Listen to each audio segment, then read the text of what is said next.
Will you marry me? Well, I'd like to, but I have plans for tonight. Oh, no, really? I have to fix a nose. What nose? My nose. What's wrong with your nose? Not this, my nose. It's a... Oh, sure, I see. It's your nose, but it's really not your nose. I get it. Listen, are you sure you're not a little... I am, believe me. You can ask anybody. I'm a crazy lady. Crazy? Like how? You like to take off all your clothes and streak through MacArthur Park. You like to write mad, passionate love letters to Robert Redford 6 times a day. You imagine a tall, dark stranger following you. Whoa, I struck a nerve. What, Robert Redford? Not the tall, dark stranger. Can we not talk about it? Oh, sorry, I was on... I know, it's okay, I'm sorry. I'll be back in a minute. Excuse me, okay? Sure. Listen, let me tell you something. In my book, anyone who thinks they're going a little crazy is too much together for it to be true. Know what I mean? Don't go away. Not a chance.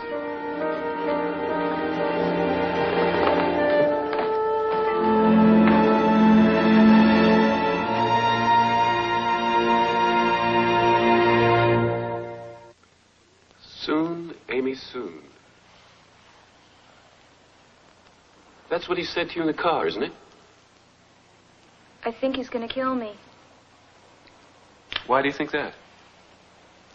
He sent me a funeral wreath, didn't he? Rest in peace. But the florist said The that... florist was lying. Why would he lie? I don't know. Okay. Let's just suppose for a minute, just for the sake of argument, that he wasn't lying. And that you, in fact, unknowingly, subconsciously, ordered that wreath sent to yourself. Now, what do you suppose that would mean? Wait a minute, wait. I don't want to kill myself. I don't. Why would I want to kill myself? I didn't say you did. Just a question, remember? Just for the sake of argument. Okay, just talk for a minute about that boating accident your father had. Want to tell me about it? Well, there isn't a lot to tell. He went up to our cabin alone. He was fishing. He must have fallen somehow, knocked himself out on the side of the boat. He drowned. Why did you say he was alone? Well, I was supposed to go with him that weekend, but my boyfriend, Alan, and I, we went to Palm Springs together. I see. Well, how did you feel when you heard about your father's death? Do you mean, did it make me feel guilty because I hadn't gone with him? Did you? No. No, I don't think so. I mean,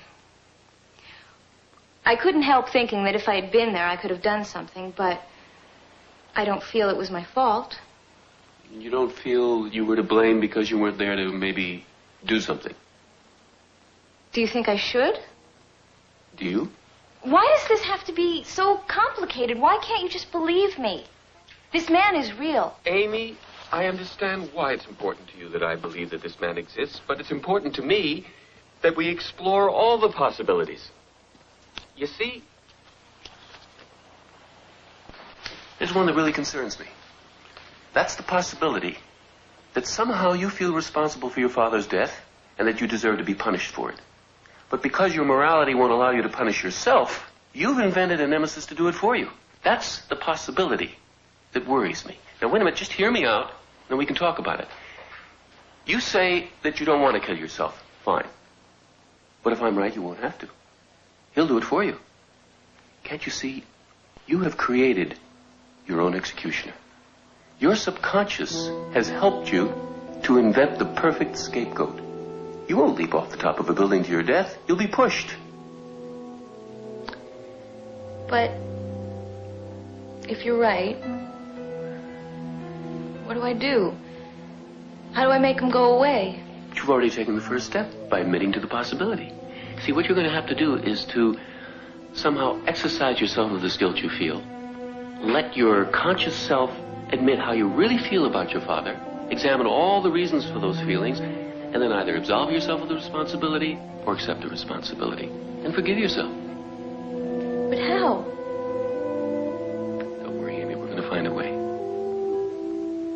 but he's so real.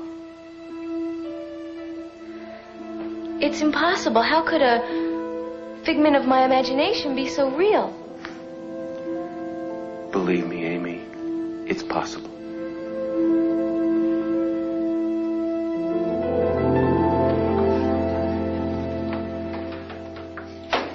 Mother, I'm home. Mrs. Manning's not home, dear. I was going out this evening. Do you need anything before I go? No, thank you, Emily. I'll be saying goodbye then. Okay. Have a nice evening. I will, Bye. thanks.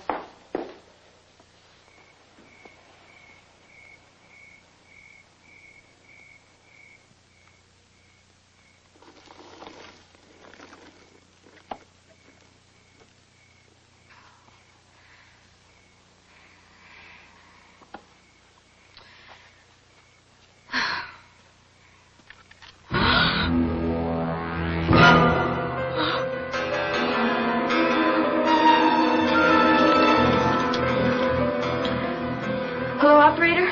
Can you get me the police? Yes, it is an emergency.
Too hot?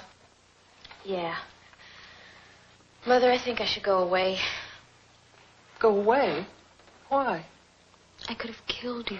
Amy, that was not your fault. Whose fault was it then? You said yourself there was nobody out there. Where would you go? I don't know. Someplace where it's quiet, where I can think. Maybe the cabin? The cabin? But you haven't been there since your dad died. I don't think that's such a good idea. Why not? I just think it's too soon, Amy. I know how you feel about your father's death. Well, wait a minute. Wait. Maybe that's the point. Dr. Letterman said that I should try and find a way to face my guilt about it. What better place than where it happened? I just don't like it.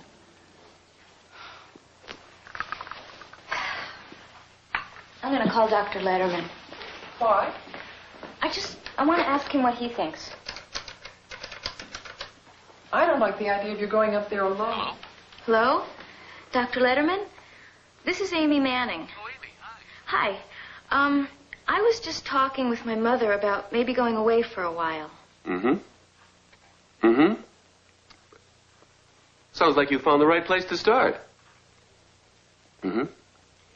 Amy, I told you we'd find a way. But now, it's all up to you. Something made you think of going up to that cabin when it was the last place that you wanted to go to. Just call me and let me know how you're doing. Okay, I will. Thanks, Cliff. Thanks a lot. Anytime. He just said he wanted me to keep in touch and tell him how things were going. All right. Would you like some company? I'd like to be there if you need someone to talk to. You chop wood? If you do the dishes. I'll chop the wood. That's what I thought.